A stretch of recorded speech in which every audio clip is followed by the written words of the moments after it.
Now we're going to take a look at arithmetic series.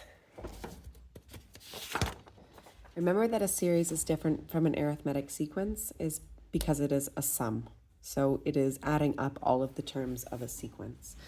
There are two different formulas that the formula booklet gives you that can very easily be derived from each other, assuming that you remember that any individual term is given by u sub 1 plus n minus 1 times d in terms of a sequence.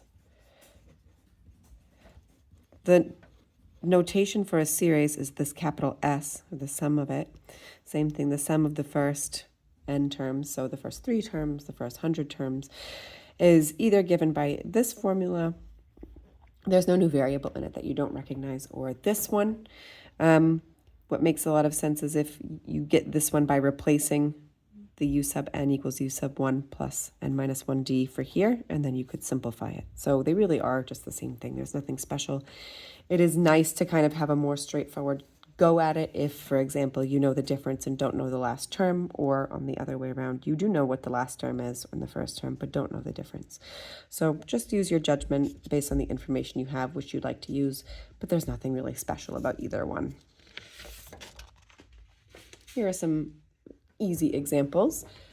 Find the value of each of these series. So if I'm looking and seeing what each of these is, I'm going to make sure that it's arithmetic, for example, first. I'm going to do positive 3. This is plus a negative 3. It might jump out. This is actually a series because it is adding negative numbers. It just happens to look like it's a subtraction, which then wouldn't count. 21 plus, these are just all going to be negative numbers. This means there are numbers that we're not including here, and that the last term is negative 93. So I do know in this case, writing down what I know, the first term is positive 3. The last term, I don't know how many that is, though, so I don't know n, but the value is negative 93. I can find out that the common difference between each of these, I'm taking away 6. I want to find the sum of it. Again, not knowing what n could be. I don't know n either. So what we're going to need to do then is use the information given to us to find out how many terms there are. Because if I look at both of these equations, I'll just write them up here. We have either the sum of these terms is equal to n over 2 u plus 1 plus u sub n. In this case, I need to know what n is. And the other one starts the same way. 2 u sub 1s.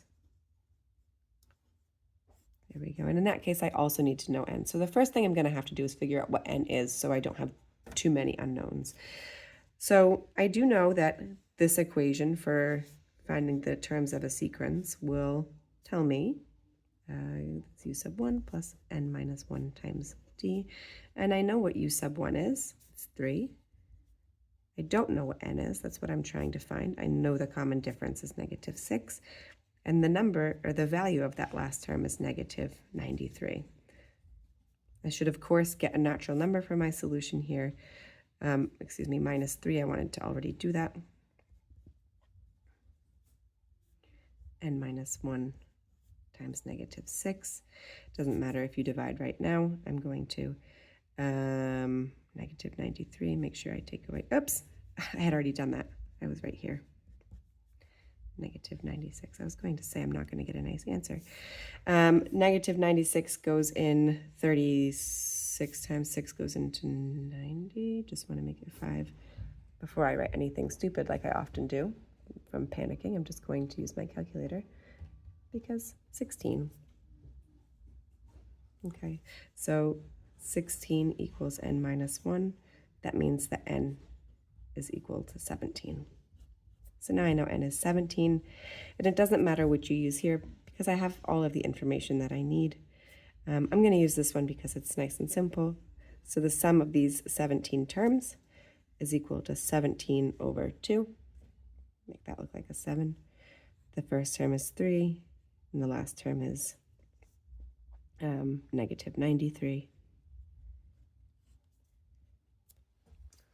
And if I put this in, I'm just going to use my calculator as well since it's here, but this shouldn't be too hard to do.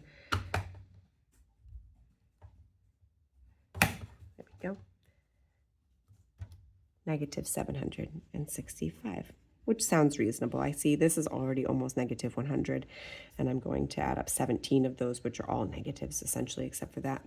So that sounds reasonable. What this is really saying is I'm going to add up the first and the last and divide by 2, which is find the average of the first and last term. What's that middle point? And you're going to multiply that middle point by the number of terms there are. That's what that equation is really telling us to do. Here's another one. I have a very, very similar kind of thing here, and I'm going to want to find the difference. The first term, again, is equal to m minus 3. The common difference each time I'm adding 2. The m doesn't stay the same. I don't need to write that plus necessarily. The last term is equal to 37. I don't know how many terms it is. I don't know the sum of it, and it's just going to be the same step, but we can do it with the m's as well a little bit more quickly this time. There's our last term, the first term, m minus 3. We don't know that. Take away the m's from both sides, we have 40.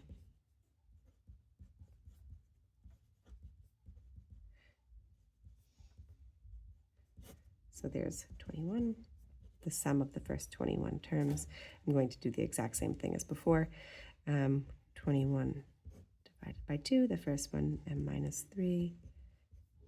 And the last one, use parentheses just to be careful with negatives, m plus 37. And it's going to be 2m plus 34. And then if we put this in, divided by 2, we're going to get 21m, 17 times 21, plus 357. Whoop. Sorry about that yucky one, which makes sense. We're adding up 17 different m's, 21 different m's, and then all of these pieces as well. So those are some pretty straightforward ones. Now we can look at formulas for finding the value of sigma notation. Remember what sigma notation is saying.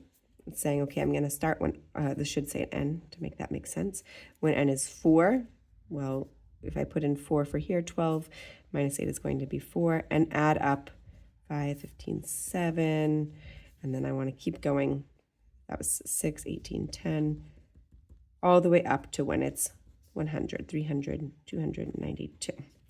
So you can see that this is an arithmetic series because I'm adding up, makes it a series, and all of these have a common difference. The common difference is 3, which we can see from the slope here. U sub 1 is equal to 4. Our last term is equal to 292. It is pretty easy to find what the value of n is. If I had started from 1 and went to 100, then there would have been 100 terms. 2, 99, 3, 98, 4, 97. So we have 97 different terms here. You could do the exact same strategy that we did before.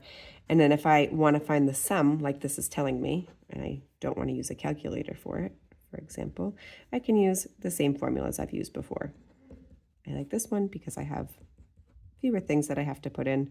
If I'm doing 97 though, then I'll want to put in 97 for this. So 97 over 2, 4 plus 292. That should be a 97. And then pretty simply, it's just a matter of simple algebra. And for the sake of time, putting that in, you should use logic and kind of think through if your answer makes sense. I see here I'm adding whole numbers. I wouldn't want to get anything with a 0.5.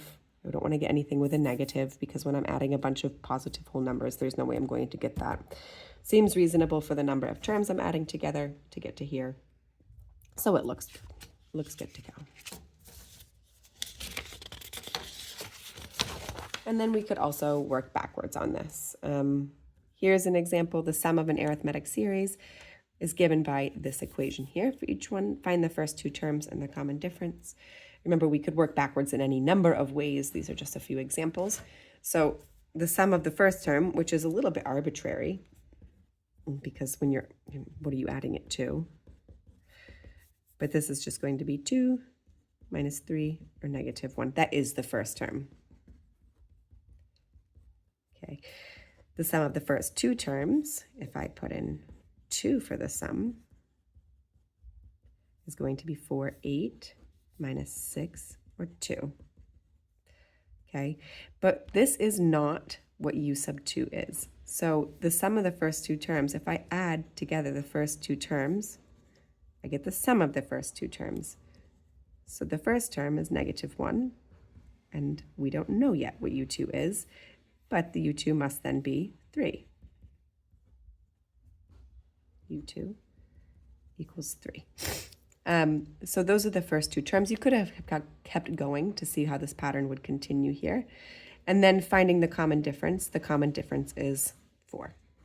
Because remember, the difference is how do I get from each term to the next in that order that is given.